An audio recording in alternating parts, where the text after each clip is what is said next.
Oke, selamat datang semuanya. Kali ini kita akan membahas sesuatu yang radikal banget. Sebuah gerakan teologis yang lahir bukan di ruang-ruang seminar yang nyaman, tapi justru di tengah-tengah perjuangan di lapangan. Nah, penting untuk dicatat ya, semua materi dalam ulasan kita kali ini dirangkum dari buku Teologi Sosial karya Peter Randan Buah. Coba deh, resapi kalimat ini. Ini benar-benar menangkap esensi dari teologi pembebasan. Ini bukan soal teori-teori abstrak di atas langit, tapi tentang realitas yang keras, tentang kehidupan yang benar-benar dijalani. Jadi, pertanyaannya, dari mana sih ide yang begitu mengguncang ini berasal? Untuk bisa paham akarnya, kita perlu mundur sejenak, kita terbang ke Amerika Latin di tahun 1960-an. Coba bayangkan suasananya waktu itu. Situasinya tuh kayak panci presto yang siap meledak. Ada kediktatoran militer, eksploitasi ekonomi gila-gilaan, dan kemiskinan merajalela. Nah, ini adalah realitas mentah, langkah pertama yang melahirkan gerakan ini.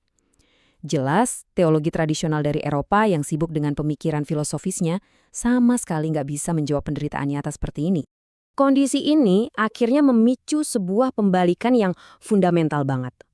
Kalau teologi tradisional itu fokusnya ke ortodoksi, gampangnya, yang penting keyakinanmu benar, maka teologi pembebasan menggeser fokusnya ke ortopraksis. Artinya apa? Artinya, iman yang sejati itu harus dibuktikan lewat tindakan yang benar di dunia. Percuma percaya kalau kita diam saja melihat ketidakadilan. Nah, disinilah letak jantung dari semua pemikiran ini. Ada satu konsep inti yang, jujur aja, benar-benar mengguncang kemapanan baik itu institusi politik maupun agama pada saat itu. Konsep itu namanya pilihan preferensial bagi kaum miskin. Eits, jangan salah ya, ini bukan sekedar beramal atau memberi sumbangan. Ini jauh lebih dalam. Ini adalah sebuah komitmen radikal untuk melihat dan menganalisis seluruh realitas dunia dari sudut pandang mereka yang paling tertindas. Teolog Gustavo Gutierrez merumuskan pergeseran ini dengan sangat brilian. Kalau dulu tantangan utama teologi itu adalah gimana cara ngomong sama orang yang gak percaya. Nah, sekarang pertanyaannya berubah total. Jadi, gimana cara kita bicara tentang Tuhan yang penuh kasih kepada bukan manusia? Siapa itu bukan manusia? Mereka adalah orang-orang yang oleh sistem dianggap tidak ada, tidak terlihat, dan tidak penting. Oke, keren kan konsepnya? Tapi gimana cara kerjanya di lapangan? Nah, teologi pembebasan ini nggak cuma ngomongin ide, tapi juga menawarkan sebuah metodologi yang sangat praktis dan, ya, revolusioner. Metodenya itu dikenal sebagai siklus 3 langkah. Lihat, nilai, dan beramal, atau bertindak. Pertama, lihat. Kita analisis dulu situasi sosialnya secara konkret. Kita pakai ilmu sosiologi, ilmu ekonomi buat bertanya, kenapa orang bisa jadi miskin? Apa akar masalahnya?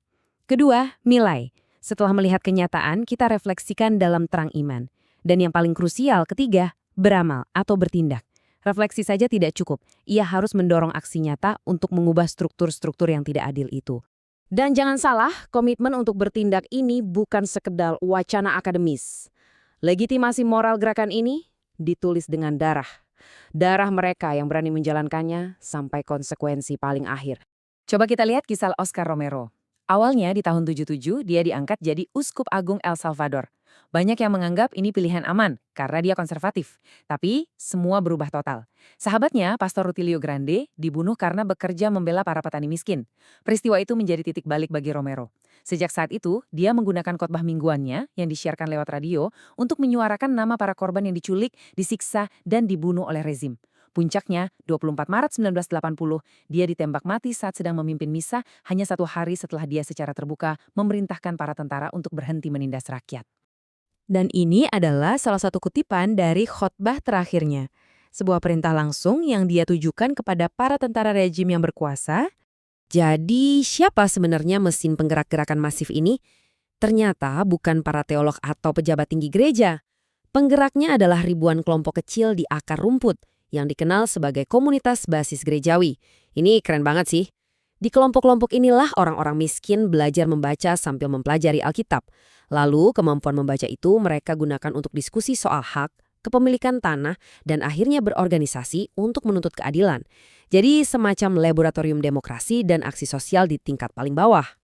Tentu saja, sebuah gerakan yang seradikal ini nggak mungkin berjalan mulus. Kritik tajam datang dari berbagai arah, termasuk dari Vatikan, dari pucuk pimpinan gereja sendiri.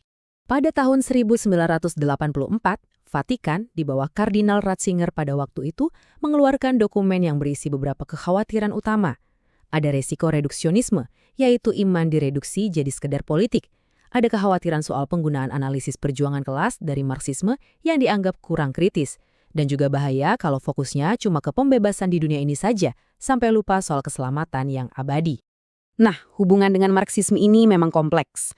Para teolog pembebasan tidak mengadopsi ateismenya, tentu saja. Mereka hanya meminjam alat analisis ekonominya sebagai pisau bedah untuk membongkar sistem yang menindas. Bahkan, mereka membalik kritik Marx.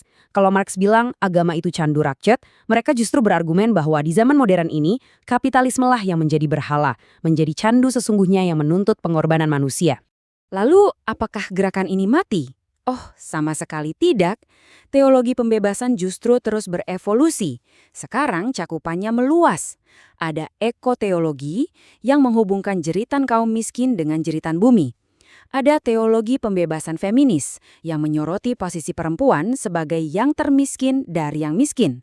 Dan juga ada teologi pembebasan pribumi yang mengangkat kearifan masyarakat adat dalam perjuangan mereka. Pada akhirnya, apa warisan terbesarnya? Pengaruhnya terasa jauh melampaui Amerika Latin. Gerakan ini meninggalkan pelajaran-pelajaran penting bagi kita semua, bahwa iman harus menjadi tindakan, bahwa kemiskinan itu bukan kegagalan individu, tapi dosa struktural, dan bahwa solidaritas sejati itu bukan sekedar memberi makan, tapi bertanya mengapa mereka lapar. Dan yang paling menantang, bersikap netral di hadapan ketidakadilan itu artinya kita sudah berpihak pada penindas.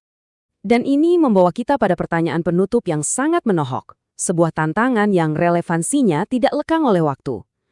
Dalam konflik antara yang kuat dan yang lemah, apakah netralitas itu betul-betul ada? Atau jangan-jangan sikap netral kita sebenarnya hanyalah bentuk dukungan diam-diam kepada penindas? Sebuah pertanyaan untuk kita renungkan bersama. Terima kasih telah menyimak ulasan ini.